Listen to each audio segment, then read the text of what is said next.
Ash in my hair, blood on the rail of the train yard night. You hear that 4-0 whistle and the bones of the mine. They dressed me in dresses and flames and lies and light, but I kept one hunter arrow, thought that was only mine. I am not your smile on a screen, I am the crack in the spine.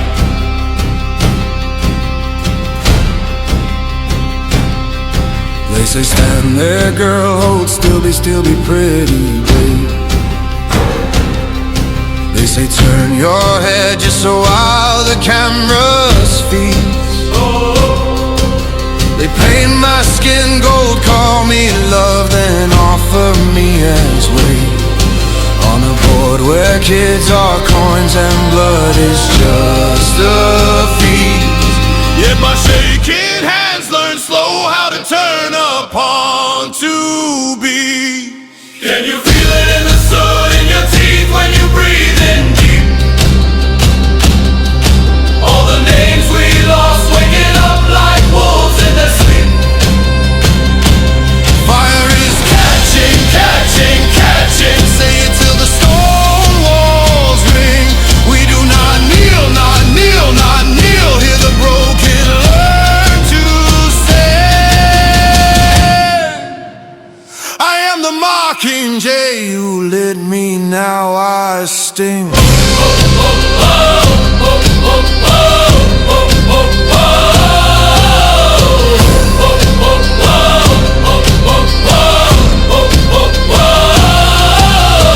District stone hearts crack wide when the reaping drum roll low.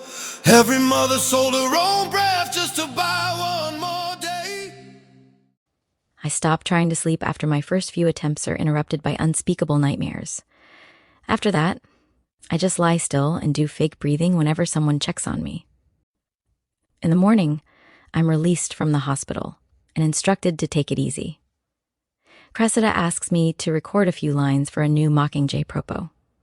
At lunch, I keep waiting for people to bring up Peeta's appearance, but no one does. Someone must have seen it besides Finnick and me. I have training, but Gail's scheduled to work with Beatty on weapons or something, so I get permission to take Finnick to the woods. We wander around a while, and then ditch our communicators under a bush. When we're a safe distance away, we sit and discuss Peeta's broadcast. I haven't heard one word about it. No one's told you anything? Finnick says. I shake my head.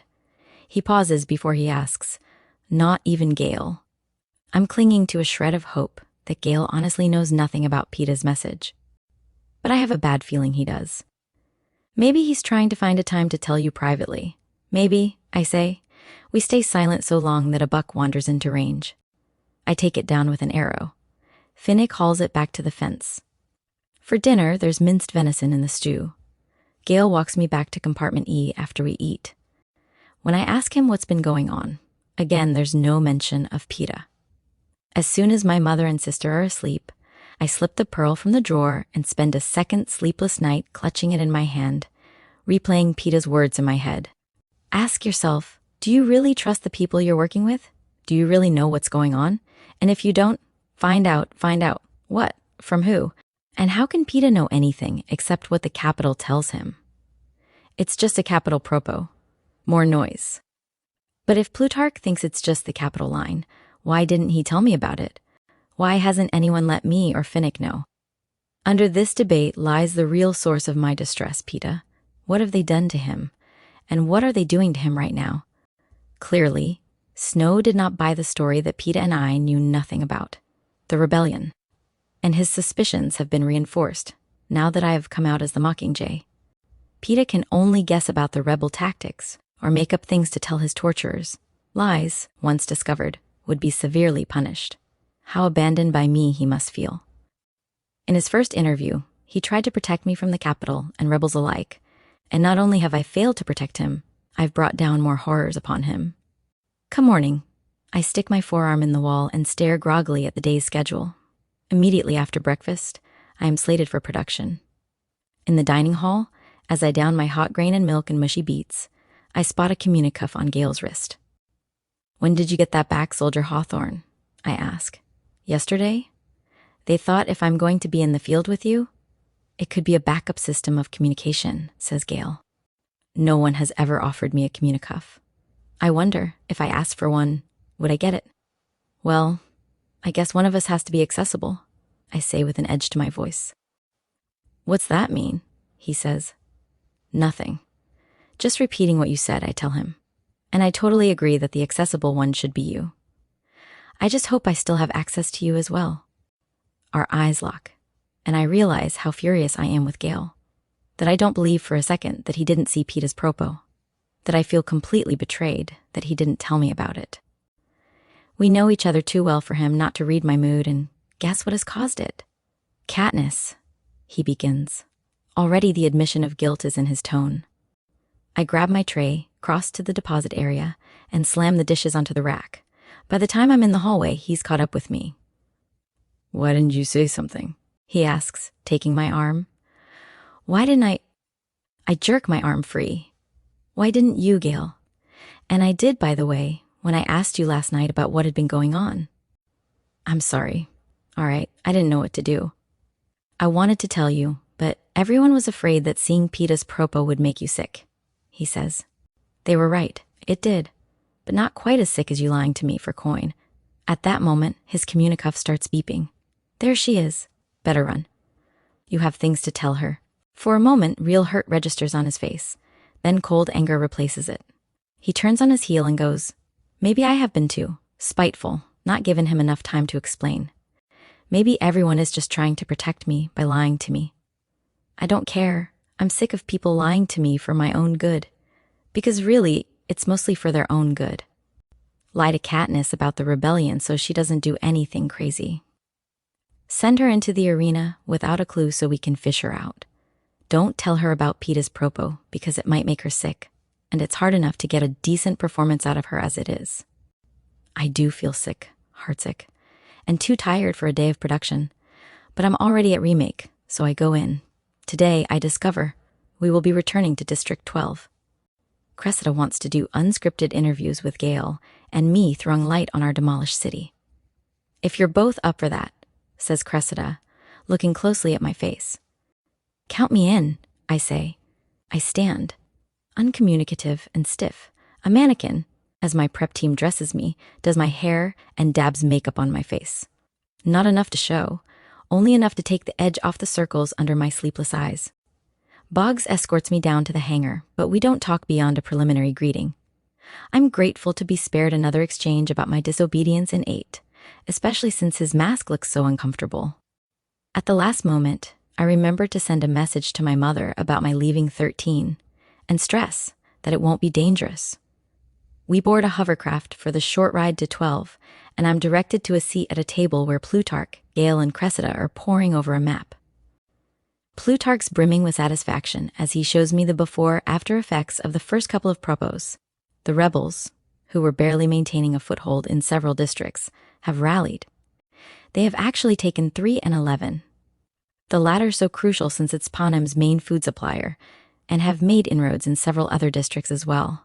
Hopeful, very hopeful indeed, says Plutarch. Fulvia's going to have the first round of We Remember spots ready tonight, so we can target the individual districts with their dead. Finnick's absolutely marvelous. It's painful to watch, actually, says Cressida. He knew so many of them personally. That's what makes it so effective, says Plutarch. Straight from the heart.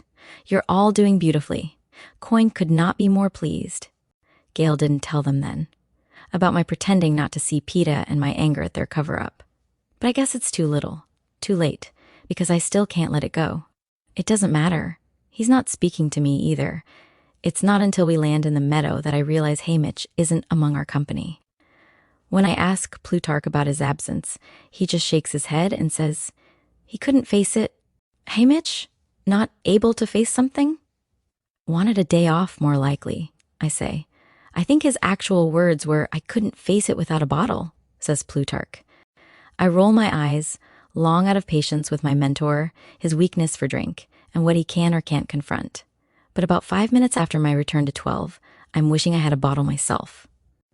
I thought I'd come to terms with 12's demise. Heard of it, seen it from the air, and wandered through its ashes. So why does everything bring on a fresh pang of grief? Was I simply too out of it before to fully register the loss of my world? Or is it the look on Gale's face, as he takes in the destruction on foot, that makes the atrocity feel brand new? Cressida directs the team to start with me at my old house. I ask her what she wants me to do. "Whatever you feel like," she says. Standing back in my kitchen, I don't feel like doing anything. In fact, I find myself focusing up at the sky, the only roof left, because too many memories are drowning me. After a while, Cressida says, "That's fine, Katniss. Let's move on." Gale doesn't get off so easily at his old address. Cressida films him in silence for a few minutes, but just as he pulls the one remnant of his previous life from the ashes, a twisted metal poker, she starts to question him about his family, his job, life in the seam.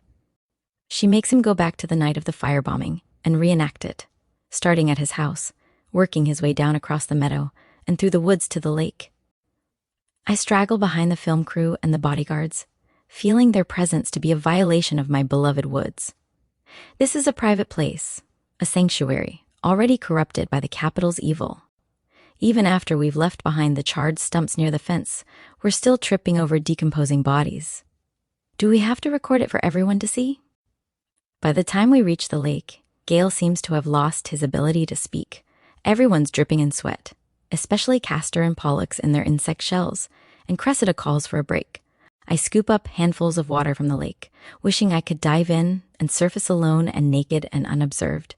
I wander around the perimeter for a while. When I come back around to the little concrete house beside the lake, I pause in the doorway and see Gale propping the crooked poker he salvaged against the wall by the hearth. For a moment, I have an image of a lone stranger, sometime far in the future, wandering lost in the wilderness and coming upon this small place of refuge with a pile of split logs, the hearth, the poker. Wondering how it came to be. Gale turns and meets my eyes, and I know he's thinking about our last meeting here, when we fought over whether or not to run away. If we had, would District 12 still be there? I think it would.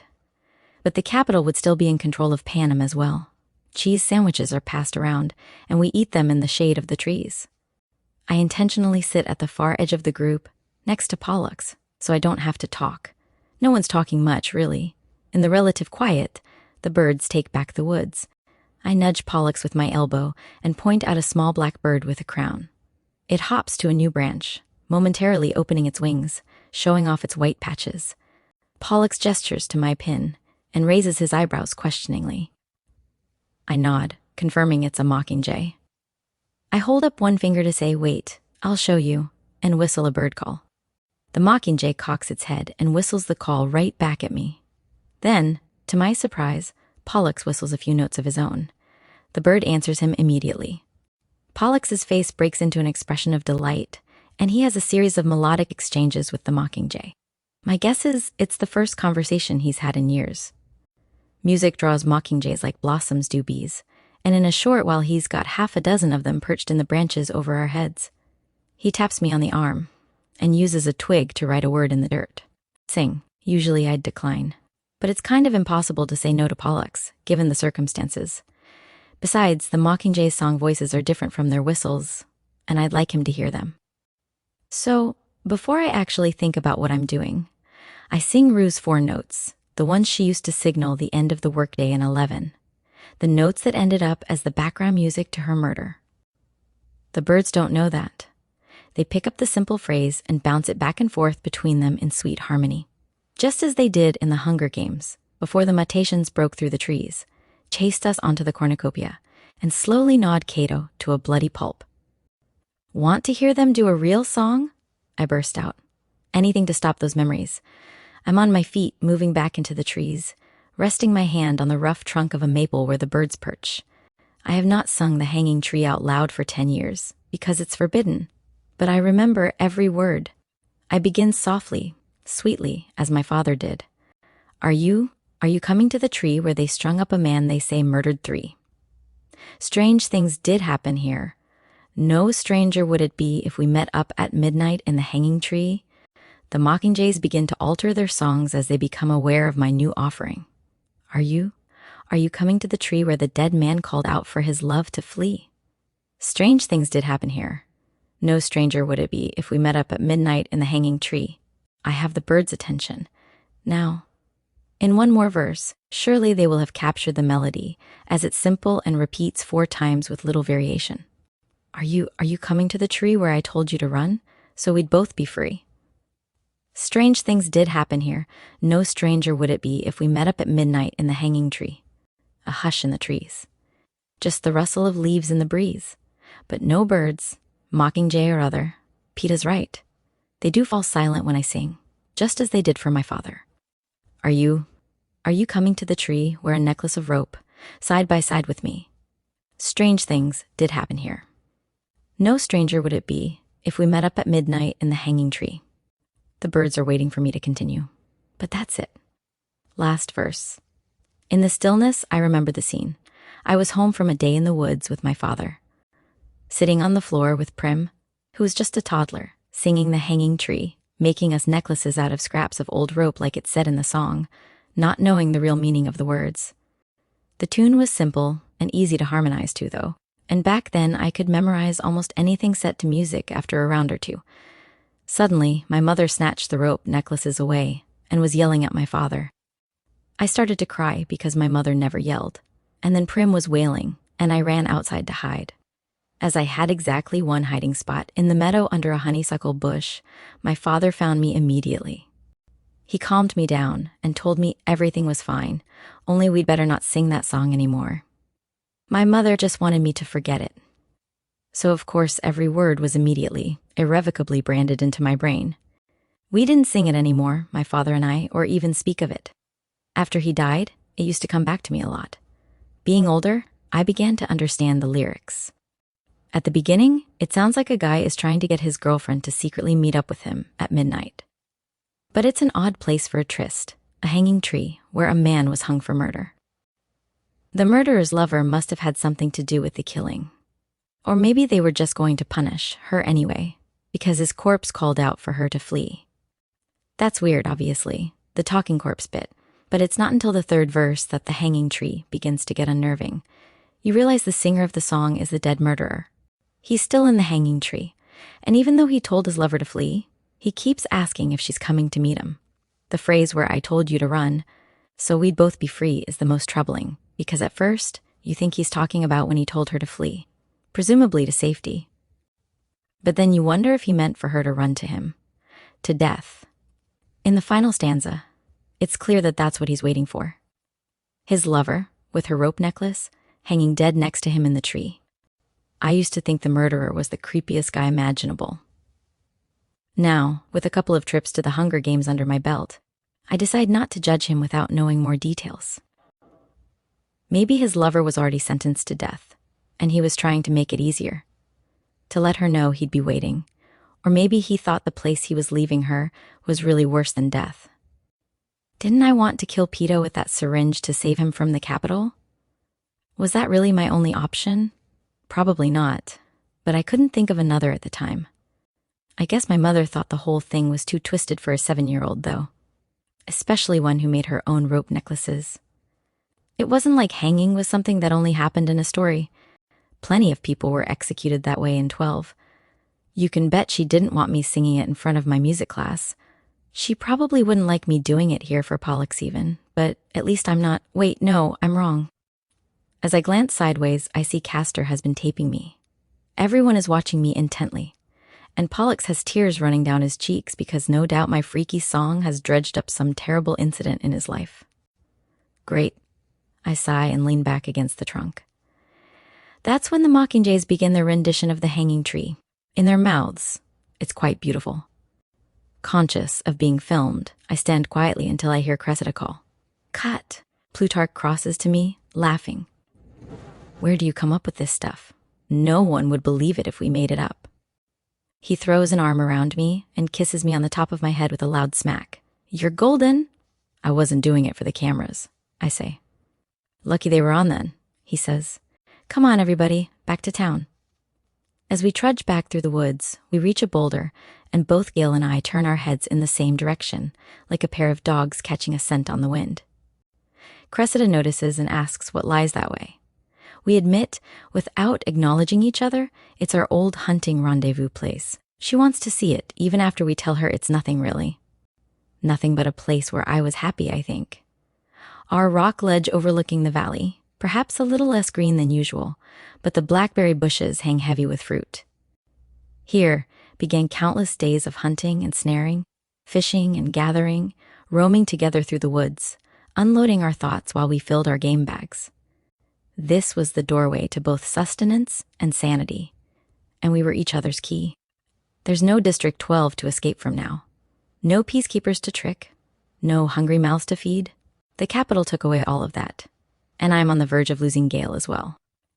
The glue of mutual need that bonded us so tightly together for all those years is melting away. Dark patches, not light, show in the spaces between us. How can it be that today, in the face of 12 Feet's horrible demise, we are too angry to even speak to each other? Gale as good as lied to me. That was unacceptable, even if he was concerned about my well-being. His apology seemed genuine, though, and I threw it back in his face with an insult to make sure it stung. What is happening to us? Why are we always at odds now? It's all a muddle, but I somehow feel that if I went back to the root of our troubles, my actions would be at the heart of it.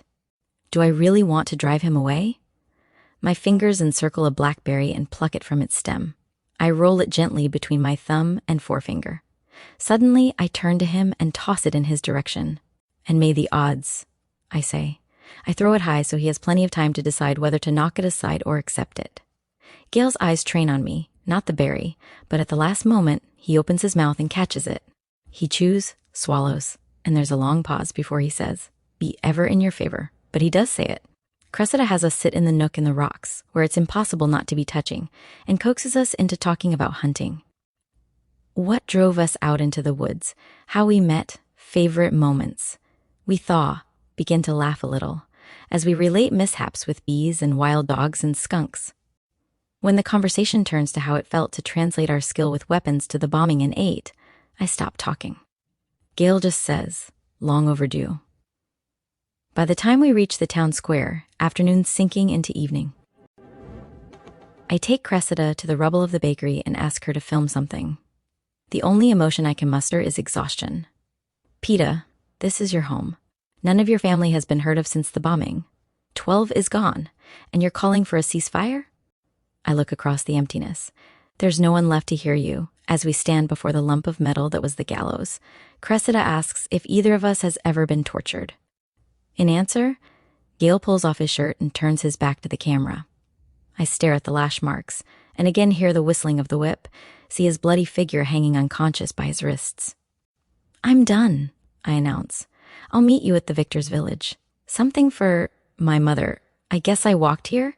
But the next thing I'm conscious of is sitting on the floor in front of the kitchen cabinets of our house in the Victor's village, meticulously lining ceramic jars and glass bottles into a box, placing clean cotton bandages between them to prevent breaking, wrapping bunches of dried flowers.